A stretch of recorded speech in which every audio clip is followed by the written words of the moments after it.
Yeah, so know-how was really born out of the necessity to build a bit more expertise when it comes to marketing and communications within the water sector. So it's specialized in water.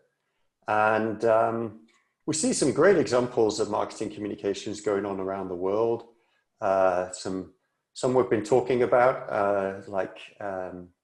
I would call Brave Blue World as well as a documentary, a form of marketing communications. It's certainly getting the message out there. But also Xylem with the end of football, a very recent campaign, and their sponsorship of a major football club around the world is reaching out to the public. But also within our sector, when it comes to B2B, I think that marketing and communications plays a big role. Obviously, that's my passion. But I think we have a bit of work to do within water. So we set up Know-How, and we is Mr. Tom Freiberg and myself. And basically, it's to help educate, train, coach, mentor any business leaders within water and their marketing officers around all aspects of marketing and communications. So we have some bespoke courses going on. These are some shots from them. I've run a couple of things like this. Just last week, we did a course with Californian young water professionals through the CWEA and talked about, here it is, finding your voice. And so we presented about turning science into stories. We presented about content and discussed it with the young professionals there, but also talked about the use of social media for leadership in particular, and then how to present and how to moderate.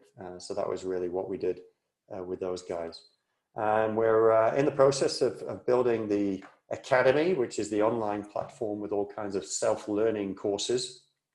I have a program or two in place, but not yet published and not ready to go. Last week, we also gave a roundtable discussion with the Water Energy Exchange event, WEX Global, talking about marketing there, and also showcased the end of football together with Randolph Waters from Xylem. And so this is the kind of thing we do. And then sometimes it leads as well to a conversation about, okay, how can you support us? And these are some of the consulting areas which we work on with clients as a team, right from marketing analysis through to strategy and maybe branding and identity, messaging, content, social media, data analytics, events, conferences, but also how to moderate and engage with the media. And then we've been hosting a number of events since lockdown, if you like, talking about, again, purpose, talking about social CEOs. We had an event here, a session talking about expanding globally and helping startups and SMEs, especially to reach out to global markets, how to do great pitches, et cetera, So sharing as well. And I know that you and I have been talking about maybe collaborating on doing some of this in 2021 together. The spin-offs, so how to deal with spin-offs and work on that. It was a really interesting session we did. Yeah, and who are we? Well, we're, as I mentioned already, it's Tom Freiberg and myself who've launched this, and then we have a number of trainers in this space with specialty skills. Wow, very, very interesting. Andrew, I know you and Tom have been perfecting this through engagement, and through the input of the water sector itself, acknowledging, the end user is ultimately the one who decides whether or not things move forward. So what would you say has been most impactful? Like, what lesson learned would you think every other new water marketer should know about navigating the water sector? Well, let me start with something very specific related to our current situation, and that is that, digital means of delivery also for things like this not only work, but also have distinct advantages over a meeting physically. I mean, the initial advantages are quite obvious, which is you don't have to travel, and you don't have to, have so much footprint. and also economic cost. But I've observed that people have really embraced digital ways of sharing and learning, and we've given a number of different bespoke courses, sometimes spread over a period of weeks rather than doing everything for 2 days on block. So a different way of delivering things. But I found it actually very enriching to do this. So that could be, setting up a new identity for an organization or learning how to do so. But it might also be an event itself. So Tom and I have been doing quite a few digital events recently, and I've found that the engagement with the audience can actually be very, very enriching. So that's a major learning currently. And our mission at the end of the day is just to help any organization within water with their messaging, with their outreach, and to connect with other people. And so your mission and our mission are very much aligned. Yeah, I think that connection is so important, but also it's the story. Like you guys just conducted this session on finding your voice. What are the elements of a good story that make your story memorable and others want to engage? Well, we quite often are trained to focus on, let's say, the background to a story, maybe some technical details, maybe some science behind it, and the results at the end of the day of whatever we've been doing, some kind of a venture, they are almost the conclusion of, if we're doing a technical paper or a presentation or I don't know what, but a story actually starts with that. So it turns that on its head, and it starts with the results and the impact, and then talks about the journey of how to get there. And the actual proof points, if you like, are part of it for sure, but not the dominant element. And so I think you've got to really start with the impact and what's happened. And if you can start from there and then develop some interesting and intriguing speaking points about how you got to that point, then that's what will make the story at the end of the day. I mean, quite often you read a novel nowadays and it starts with something big has happened, and you may even start with the end of the story. It's quite a good style. So it's just basic storytelling. It's really not that difficult, but not to get too lost in some of the details. I think the Institute for Civil Engineering, ICE, is in the UK, and they have an exhibit on all the heroes. And so this idea of being a superhero for wastewater management or something, they have made them all into cartoon icons. It's fun to see, and every one of our utility workers has a heroic venture they're working on at any point in the day and in our lives to keep the water flowing. It is fun to, as you say, showcase the impact, and the impact is a little greater, as you mentioned, Tom Ferguson said, with what's happened with the UK driving innovation, driving impact by incentivizing it with utilities able to raise the rates or do certain things. Can you tell me, what are you excited about that the UK is leading on? Not necessarily everything, but is there something the US, as we move, as you said, into a new term for leadership, and our leaders should know what they could do that models the UK to hopefully drive innovation in the same way? What lesson would you share with our US or any other country's audience? Well, Tom Ferguson, you mentioned, just wrote a blog published today, I think, or yesterday, about how he sees the UK being quite innovative in water. And that's come as a bit of almost a surprise to many people, and also to me to some extent. But the regulator has stimulated a tremendous amount of new creativity.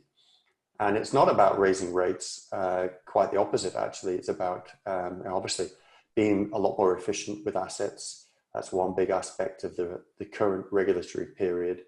But also a stipulation to be more creative and innovative.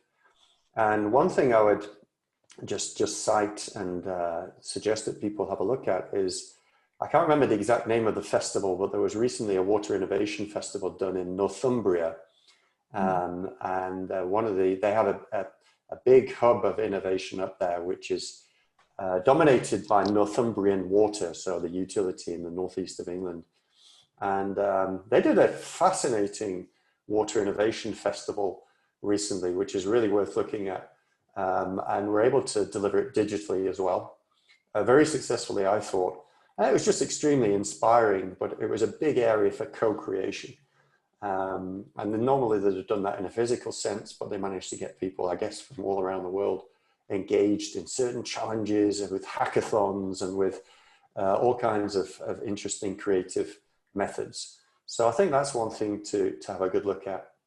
Another thing I'm quite inspired by and have been over the years, not just in the UK, but actually is a Canadian-based organization called the Water Innovation Labs. That basically engages a lot of, shall we say, young professionals, students, PhD students especially, with real world water challenges. And so there's a WIL, a will, in various different countries. Brazil, I helped host one in Portugal in 2017. And most recently, they've done I think it was a 6-month program called Will Global, which was obviously done digitally. And that gets some really, really clever, engaging, inspired young professionals involved with real world challenges. And so it's not just a game, it's really engaged with some things which the water sector is facing. And I would encourage people to look at that. So the Northumbrian Water Innovation Challenge, forgive me for not knowing the name off the top of my head, and WIL, Will Global, based in Canada. So interesting. I told you I just got off the call with Global Water Partnership, where they united all the change makers around the globe for discussions, and they had Miro boards for note taking. They had a really nice breakouts with the Zooms on different topics, and it was really a fun way to solve problems together and build on successes. But what we want to do is have more of these types of marketing discussions. Tom Freiberg, Will Sarney doing their podcasts, and enable the community to learn. And I'm hoping we can convince you, Andrew, to post some of your academy courses within the Global Waterworks structure, if possible, or we can link to them. But just really a pleasure to meet you here. And one other question I have is on the Water Alliance. I know you're working with Hein, and they have a water campus. If people haven't traveled to Europe and been at the water campus, that's a pretty innovative leadership effort that they have underway. Is there anything you would say to entice people over to visit the water campus and what's going on there? Yeah, well, I think the Netherlands, when it comes to connecting policymaking with science, with technology, does a tremendous job, and they call it the triple helix.